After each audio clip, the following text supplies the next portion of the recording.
What's up mga ka-idol, ngayon araw pala is gagala po tayo. So before tayo gumala is kakain muna tayo ng street food dito sa Calpan City, katulad ng fishbowl ni Kuya Buboy Ignacio. So ito nga pala si Buboy Ignacio at may kasama din siyang nagtitinda ng juice or palamig dito sa Calpan City sa tapat po ng Super Metro. So pagkatapos nga namin mag street food ay ito ay pupunta naman kami dito sa Pantalan para tingnan yung kanilang seaside dito. B-Park para stay seaside nga yun pa, seaside. So bale, ang pupuntahan pala natin dito sa Pantalan ng Calban City is yung ginagawa nilang proyekto na walang iba kundi ang Coastal Road or mas kilala bilang Bypass Road. Kung dito naman sa Calbayog ay seaside, ayan. So ito po, medyo putol po yung ating seaside ngayon ay stay Coastal Road kasi nga po di pa ito tapos. So bale, dito na nga tayo sa Coastal Road at tingnan naman yung barko na nakaparking. Yan po yung tinatawag nilang co-shipping na papuntang Cebu. So ito nga po yung ating daanan papunta doon sa Coastal Road. Bale, Coastal Road na to pero di pa ito tapos. Ito yung dinadaanan natin na di pa nalagyan ng kalsada. Yung bandang unang doon is may kalsada na, so tara at lakbay na natin to.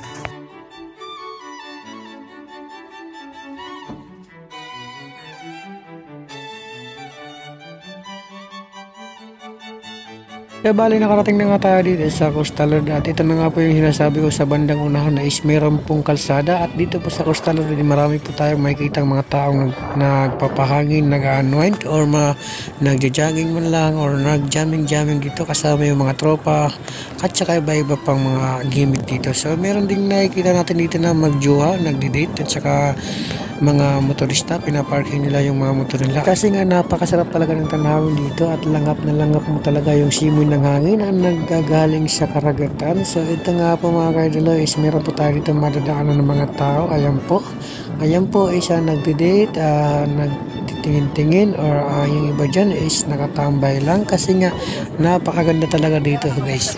So bali sa parte na to guys is medyo tapos na po yung dito at makikita po natin may mga street light na po at yung sa gilid niya po is nakalagay na po yung mga magagandang bato at may sarili po tayong dyan upuan. Ayan po, nakita po natin yung isang tropa peps natin na si Najer Labidi. Ayan po at nagtatambay din sila kasama yung mga classmate nila at ito na nga po, patuloy pa rin tayo sa paglalayag papunta sa pinakadulo ng ating Coastal Road. Bali, ang dulo nito ay sa Barangay Rawis na doon sa may sementero at pwede po tayo dito dumaan papunta sa Pantalan. Ayan. So, sa gusto dumaan dito para iwas traffic na rin po sa proper, dito na lang po kayo dumaan. Pag natapos din po to, ay dire-diretso na po to papunta sa Barangay Ipaw. So, tara at kalahin pa natin to.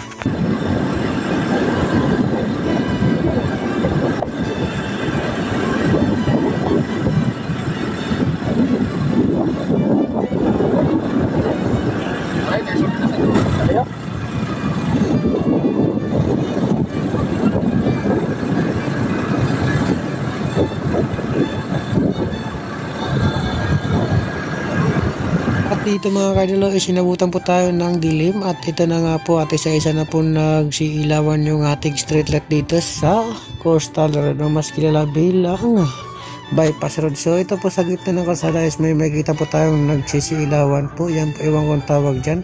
So maya po is magdidilim na po at pauwi na rin po kami. Pabalik na po kami kasi hindi kami dumaan doon sa kabila kasi yung ano doon matraffic kaya dito na lang kami dumaan ulit. Dahil dyan di nyo naman malaya na nasayang ko na naman ng 3 minutes and 50 seconds ng buhay niyo. So salamat sa panonood. Bye bye!